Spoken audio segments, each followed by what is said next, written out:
네, 먼저 첫 번째 들어온 종목 알아보도록 하겠습니다. 스튜디오 드래곤이 들어와 있네요. 매수가는 98,200원이고요. 보유 비중은 10% 갖고 계십니다. 자, 대표님, 이 종목 같은 경우에 1분기 영업이익도 작년보다 상승했고 아주 잘 나가고 있는 종목이 아닌가 싶습니다. 네. 우리 시청자님 어떻게 대응을 하셔야 될까요? 네, 다행히 보유 비중이 높지가 않아요. 네. 그리고 이제 많은 분들이 컨텐츠 갖고 계신 분들은 사실 이 장에서 흔치 않습니다. 왜냐하면 여러분들 소위 미국에서 팡주라고 불리는 거 있잖아요. 네, 페이스북, 그리고 아마존, 애플, 그리고 넷플릭스, 구글. 지난 2, 3개월간 가장 많이 미국 시장에서 개인 투자자분들을 괴롭혔고 그런 종목들이, 한국은 바이오지만 미국 같은 경우 성장주의 상징으로 불리는 바로 이런 초대형 종목들입니다. 대부분 다 물론 플랫폼 업체라고 불리지만 넷플릭스도 그렇고 네. 그리고 페이스북도 그렇고 어떻게 보면 사실 지금 뭐 다 컨텐츠죠. 네. 엄밀한 의미에서 보면 한국에서는 그만한 컨텐츠가 뭐 네이버나 카카오밖에 없지만 국내에서는 경쟁력 있는 걸로 본다면 넷플릭스처럼 본다면 뭐 스튜디오 드래곤이나 CJ ENM이라든가, 그리고 또 한국적인 거를 억지로 집어넣는다면 게임주 같은 경우 이런 것들도 세계적인 우리나라 회사들이 많습니다. 네. 집어넣을 수 있는데요. 즉 스튜디오 드래곤이나 게임주나 어떤 이런 컨텐츠 관련 부분들을 전체적인 관점에서 지금 볼 때 스튜디오 드래곤만 보기보다는 같은 맥락에서 보는 것이 저는 맞다고 봐요. 일단은 컨텐츠는 여러분들도 아시다시피 넷플릭스가 국내에 계속적으로 돈을 투자하고 있죠. 그리고 BTS도 해외 업체를 인수한다든가, 그래서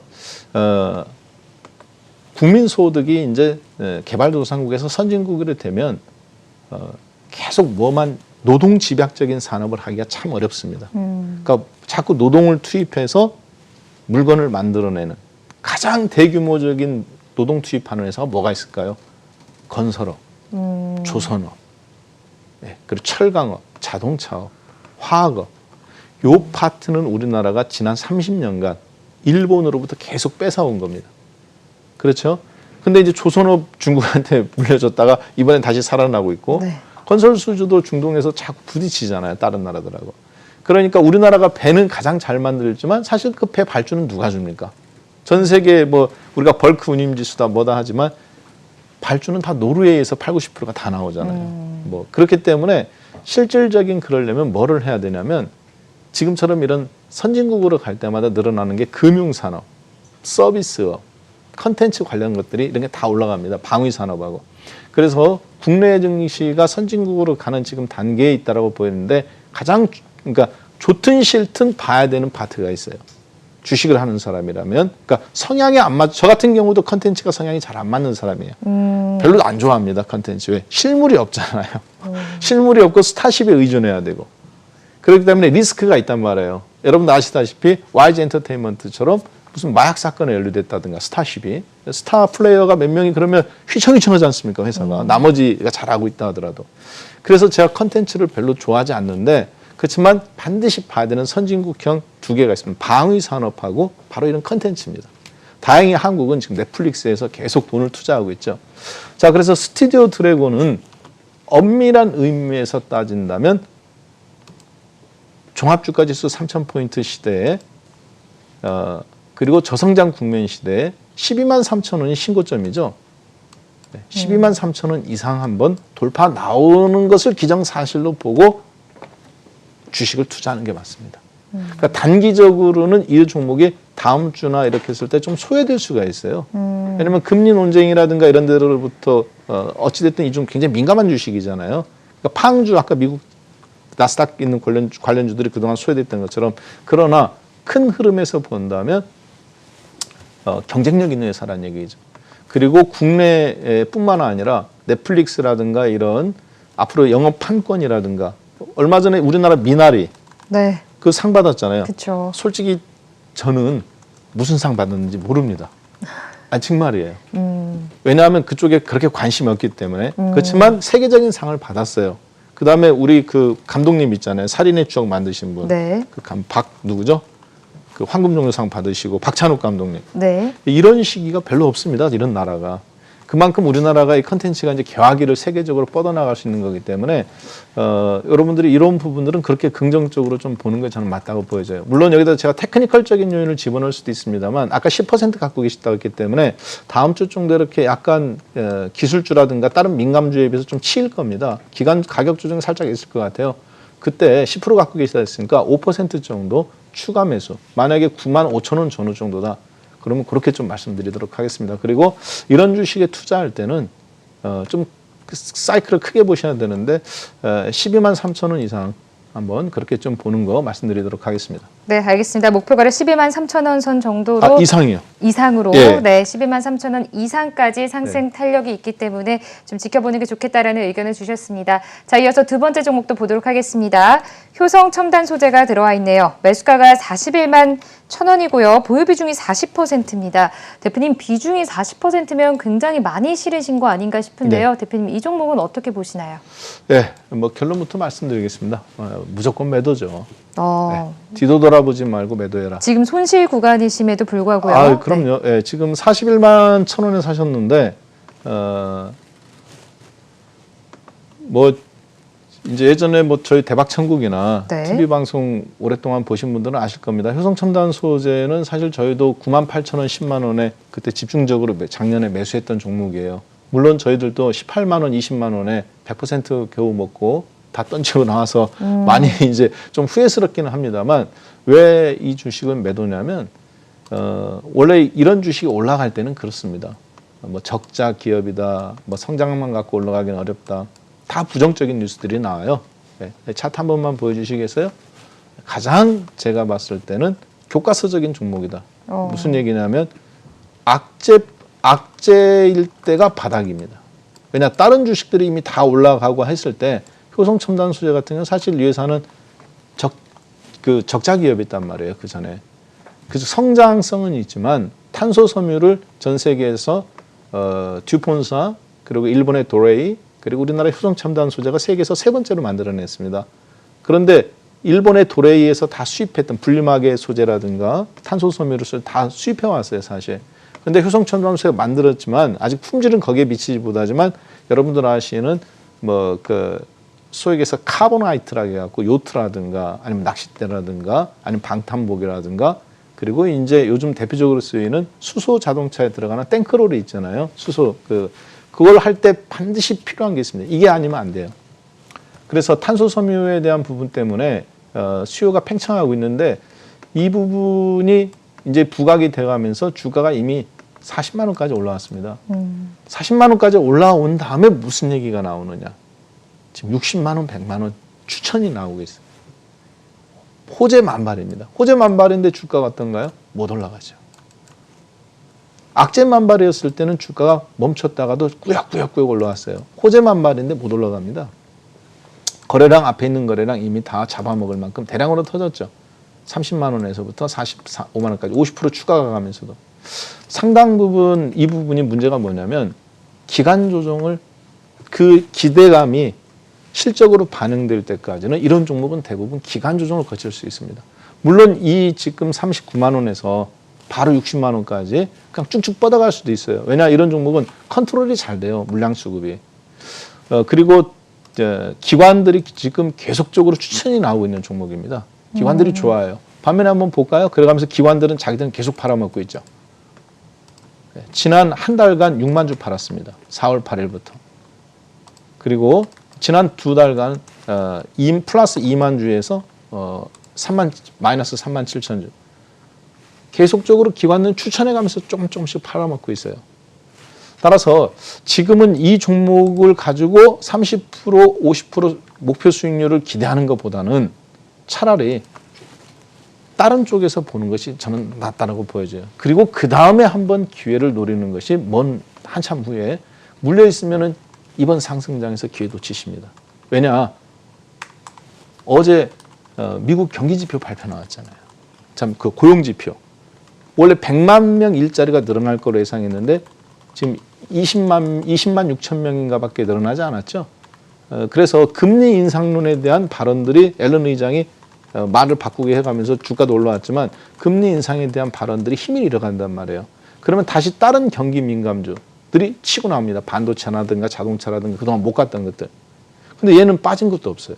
물론 이것이 먼저 갈 수도 있습니다만 제가 이 말씀을 드리는 이유는 효성 첨단 소재뿐만 아니라 다른 주식들 이미 안 빠지고 이렇게 버텼던 종목들 상투라기보다는 최근에 많이 올라간 종목들 200%씩 이런 종목들은 일단은 종목의 바톤 체인지를 여러분들이 다음 주부터 이미 이번 주부터 시작했어요.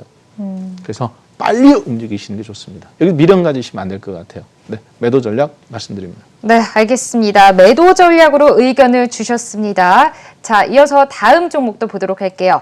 메리츠 화재가 들어와 있네요. 매수가는 29,900원이시고요. 보유 비중 40% 갖고 계십니다. 자, 대표님, 이 메리츠 화재 같은 경우에는 52주 최고가를 경신하기도 했고, 그런데 우리 시청자님 지금 매수가가 29,900원에 비중도 꽤 많으십니다. 이 40%인데 어떻게 대응을 하셔야 될까요? 네, 이 메리츠 화재 이거 네. 제가 왜 웃냐면 어차피 앨런 의장도 금리에 대한 부분은 뭐 말을 했다가 바로 내 의도는 그거 아니다라고 말은 바꾸긴 했어요. 그래서 시장은 착한 인플레이션이다. 즉 금리도 천천히 올리겠지만 인플레이션도 일어나지만 실물 경기가 완만하게 따라가니까 그러니까 주식들도 올라간다. 그러면 그걸 부정하는 사람은 없습니다. 즉 인플레이션이 착한 인플레이션이냐 나쁜 인플레이션이냐 요 문제지 어찌됐든 인플레이션이 일어나고 그리고 실물 경기가 천천히 완만하게 뭐 제조 PMI 지수 같은 거 이런 것이 지금 이제 뭐 유럽도 집계가 된 1997년 IMF 97년 이후에 사상 최대잖아요. 69로. 그리고 미국도 PMI 지수가 60.36 이런 수준으로 지난 12개월 연속 계속 올라가고 있단 말이에요. 그러니까 실물 경기가 따라오는 것은 맞습니다. 같이 회복돼요. 인플레이션과 더불어서. 그러니까 금리 인상 이야기가 설득력을 자꾸 얻어가는 거고 결국은 시장 금리로 대변되는 10년물 국공채 금리는 어떻습니까? 1.7 갔다 지금 1.5 선상에서 계속 있는데 정책 금리는 제로잖아요. 이걸 스프레드 차이라고 그러거든요. 이 둘의 차이가. 이거를 2% 이상 벌어졌을 때는 사실 문제가 되는 겁니다. 그러면 금리를 어찌됐든 올리긴 올려요. 앞으로 0.25, 0.1 이런 식으로 방향을 잡는 건데 그럼 보험주들은 어떻게 해야 될까요? 메리츠화재, 삼성화재, 삼성생명, 한화생명, 은행주. 당연히 금리 인상기에 그 금리를 바탕으로 먹고 사는 이런 보험주들은 최대 수혜주입니다. 그러니까 그동안 계속 올라왔죠. 자, 그런데 여러분들 어제 10년물 국공채 한번 잠깐 차트 한번 잠깐 보겠습니다만 이게 10년물 국공채 차트예요. 야후 파이낸스에서 제가 뜬 건데요. 뭐 그냥 이렇게 한번 편안하게 한번 보겠습니다. 여기 보시다시피 1.56이죠. 0.5까지 떨어뜨렸다가 이번 연도 2021년도에 1까지 올렸을 때 그리고 나서 10년물 국공채 금리가 1.75 갔다가 지금 1.56 어제도 또 잠깐 또 떨어졌어요. 오늘 새벽에. 왜냐? 인플레이션에 대한 우려가 그러니까 고용지표가 조금 실업률이 조금 떨어져가면서 이렇게 고용지표가 조금 떨어져가면서 당장 안 올려도 되지 않겠느냐. 그렇지만 금리는 어차피 올리는 건 기정사실입니다. 그랬을 때 그나마 지금처럼 이렇게 메리츠 화재 제가 왜 빙글에 웃었냐면 정말 상담하신 분은 이분은 진짜 개인이신 것 같아요. 제가 왜 그랬냐면 저희 시골에 계신 부모님 생각나서 그렇습니다. 항상 저희 부모님이나 시골에 계신 분들이 제가 이제 명절이나 이런 데 들어가면 주식 상담하러 오세요. 친척들이. 근데 보면은 다 이런 식이에요. 메리츠 화재 21,000원에 잡으셨다든가. 그러니까 남들 다 좋다고 하니까 이렇게 잡으셨다든가. 그런데 그나마 이런 거는 금리 인상기니까 버티면 괜찮습니다. 근데 문제는 뭐냐? 다음 주에 금리 인상론이 조금 힘을 잃어버렸잖아요. 그럼 민감주가 지금 올라가잖아요. 이제 종합주가지수 신고 좀 나올 걸로 보여지는데 우리나라도. 그랬을 때 과연 메리츠 화재가 올라가겠습니까? 아니면 그동안 소외되어 있던 삼성전자나 하이닉스나 혹은 LG전자나 삼성전기나 이런 주식이 올라가겠습니까? 당연히 그쪽이 올라가죠. 그러면 이런 주식들은 또 빠집니다. 따라서 지금 빨리 결정하셔야 돼요. 팔았다가 다시 살 거냐. 네, 추세론적으로 봤을 때는 가요. 빨리 그것을 결정하셔야 됩니다. 그럼 저 같으면 어떻게 하느냐. 빨리 팔았다가 다른 쪽에서 굴리고 다시 들어옵니다. 그거 포인트 그렇게 좀 잡으시면 좋겠어요. 일단 은행업종, 보험업종은 한번 던졌다가 다시 기회를 본다.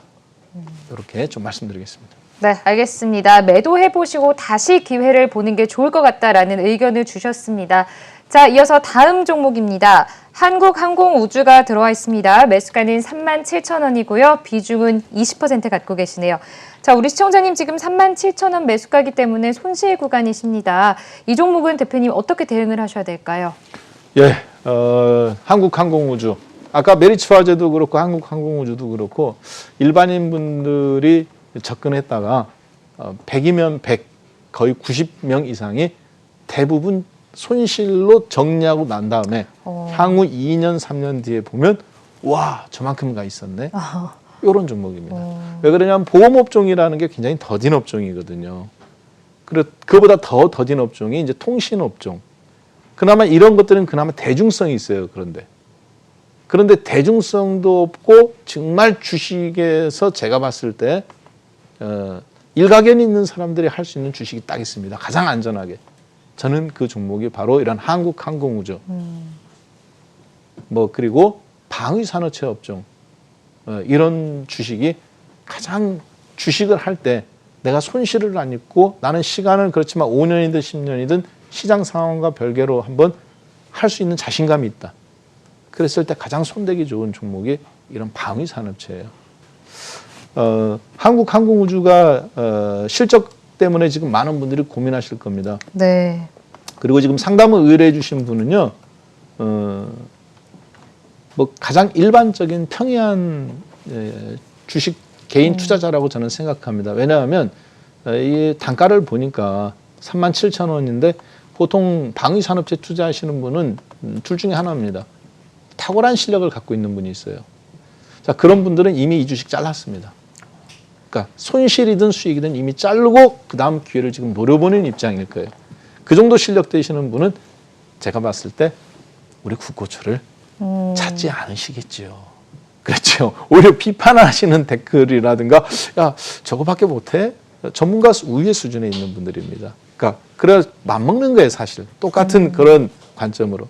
그런데 많은 개인 투자자분들은 호재 뉴스 막 나오지. 그러니까 이런 주식을 샀다가 또 밀릴 때 또 물타기도 하시고 비중은 왕창 실은 상태에서 까딱 잘못하면 손절이 나온단 말이에요. 왜냐? 다른 주식은 또 올라가요. 그리고 엊그저께처럼 1사분기 실적 발표 나온 거 보니까 심란하시잖아요. 아니 네. 올해 1분기 잠정 영업이익이 대표님 전년 대비 87.3%가 감소했다고 그렇죠. 했습니다. 그러니까 실적이 10분의 1 토막 난 거죠. 그렇죠. 네. 그럼 괜찮을까요? 그런 뉴스 네. 들으면 너무 걱정되고 우려가 될 것 같습니다. 네. 처음에 방위산업체라는 것이 굉장히 특수한 사실은 업종이잖아요. 그러니까 자신감 있게 사셨다가 덜컹한단 말이에요. 그리고 이미 물량을 왕창 실어놓은 상태에서 그 다음에 이제 사실 소잃고 외양간 고치시기로 네. 그 다음에 종목 분석이 들어가 또 전문가가 되세요. 굉장히 잘하셔. 그럼 보면은 나는 분명히 실적 보고 샀는데 그런 실적 발표 나올 때 덜컹하시죠. 결론부터 말씀드리겠습니다. 버티십시오. 네. 버티셔야 돼요. 왜냐? 손절을 빨리빨리 쳐야 되는 종목이 있고요. 자꾸 손절을 했을 때 그게 좋은 종목인데 습관화돼 가지고 안 좋은 버릇이 생겨갖고 엇박자가 나는 파트가 있습니다. 제가 물량을 더 늘리라고는 못하겠습니다. 그렇지만 지금은 이 방위산업체 같은 경우는 우리나라 지수가 선진국 지수로 가는 단계에 있기 때문에 컨텐츠하고 방위산업이 좀 버티셔야 돼요. 실적이 10분의 1 토막 났는데 무서우시잖아요. 그런데 방위산업체라는 것은 원래 한 번 일어나면 매출이 왕창 일어나는 구조입니다. 그리고 어차피 지금 파트는 버티셔야 되는 입장인 게 왜 그러냐면 코로나 직전 가격이 4만 원 전후잖아요. 실적이 변화됐으니까 그렇다라고도 볼 수 있겠습니다만 그 실적은 이미 여기 주가에 다 반영됐습니다. 실적 발표 바로 앞두고 지금 양봉 나오잖아요. 3일 연속. 따라서 그 실적에 대한 우려감이 있는 건 알고 있어요. 대신 추가 매수는 제가 말씀을 못 드리겠습니다만 버틴다면 충분히 매수했던 가격 플러스 어차피 방위산업체 투자하셔가면서 내가 단기적으로 뭐 200% 300% 먹겠다는 건 아니잖아요. 장기 투자를 하셔야 되는 거잖아요. 그랬을 때 저는 충분히 6만 원 이상 장기적으로라는 거는 뭐 3년 정도 생각하는 거예요. 왜냐하면 어느 날 갑자기 항공기가 뚝딱 만들어지는 건 아니니까. 그리고 국내 방위 산업체도 경쟁력이 있습니다. 그렇기 때문에 지금은 일단 매수했던 가격 4만 원까지는 이번 연도 안에 충분히 여름 뭐 3, 4분기 안으로도 올 수 있습니다. 그리고 이런 종목을 사놓고 손절하고 자꾸 왔다 갔다 하는 거 별로 좋아 보이지 않거든요. 왜냐하면 그것이 잘못된 투자 습관으로 될 수 있고 이런 곳에서는 반드시 승리하고 나와야 되는 종목입니다. 버틴다면 충분히 매수 가격 이상 기회 줄 것 같습니다.